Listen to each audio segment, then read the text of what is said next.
What is the biggest mistakes that salespeople could make right now, but also kind of moving forward, looking future? Because I think a lot of the expectations that are being set now are going to become norms, and potentially buyers are going to be more brutal with who they engage with and who they don't. So what do you think the big mistakes are that salespeople could make?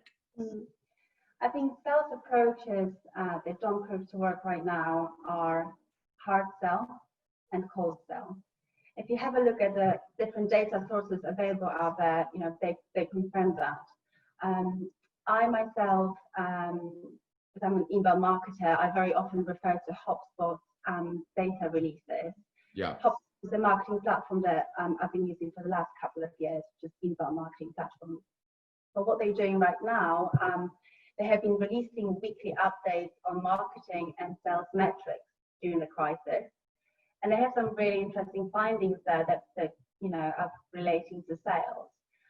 For example, in the period between the start of the crisis and about mid of April, there's been a consistent drop in engagement with sales messages and a drop in sales deals, which kind of illustrates that companies are trying to figure out how they can adapt their product, and people were either not selling because they didn't have relevant solutions, or they were selling in an old way, if that makes sense. So that wasn't effective. What is positive to see that in the last 2 weeks there has been a constant uplift in engagement with sales messages, but also in sales leads, but that's across like all sectors and all regions, if that makes sense. So that's really positive.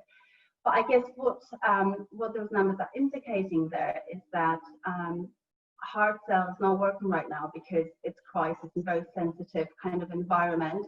If you approach a marketer to hard sell a product that doesn't serve a purpose, a service that isn't relevant, it feels very insensitive. Cold sell then, sending one message to lots of people, then it's very generic. It doesn't come across relevant. It doesn't catch the attention of the marketer. I guess what companies are shifting to is the focus on account management and really working with customers and understanding their needs and adapting to those needs and helping them get through this crisis with new offering. Another thing is targeted prospecting.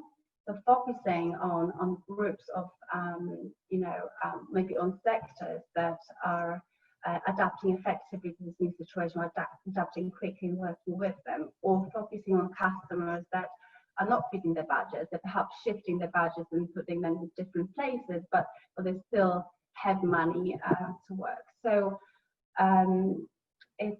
you can sell right now. It's just more it's more important what you sell and how you sell, if that makes sense.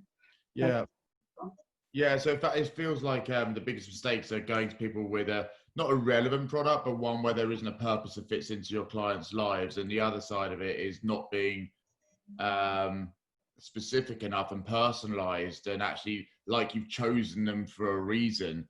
Because I think if you have the right purpose and it's tailored to what they genuinely care about, and you kind of almost mind reading a little bit with a bit of decent hypothesis as to what questions they want the answers to, and you've created products and approaches which are bespoke and specific to that audience, that client, but also that person you're speaking to, and saying, this is why I've chosen you.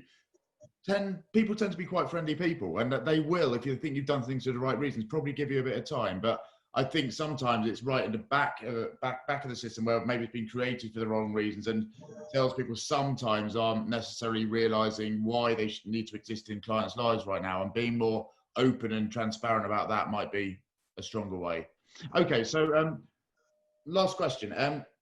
One of the things that we're talking about at Flume at the moment is the idea that what's happening now, the way that buyers are changing, the way they're making decisions, the scrutiny, the risk involved, the need for this watertight business case, the data, all of the stuff you've talked about, the empathy, the purpose, the adding value, all of that is, in my opinion, going to shape what is expected post-outbreak.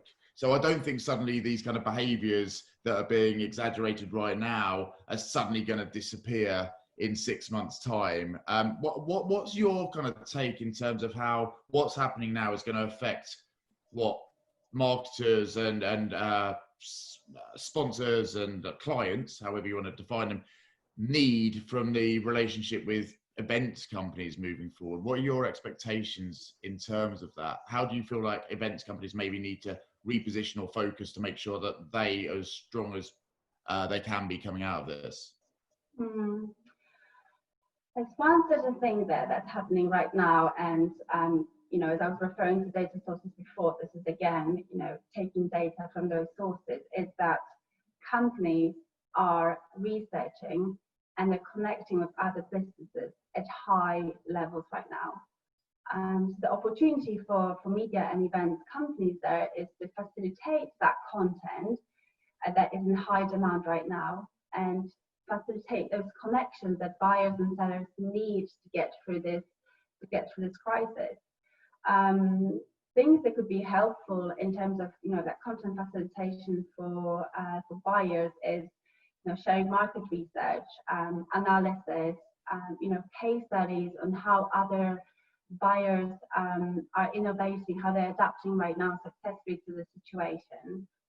Another thing with sellers is that, you know, they're adapting the services and their products right now. So having an opportunity to share that information with buyers through content or through facilitating, you know, virtual meetings or discussions, events, etc., would be a great way, you know, of connecting those two groups and help the sector overall, the community.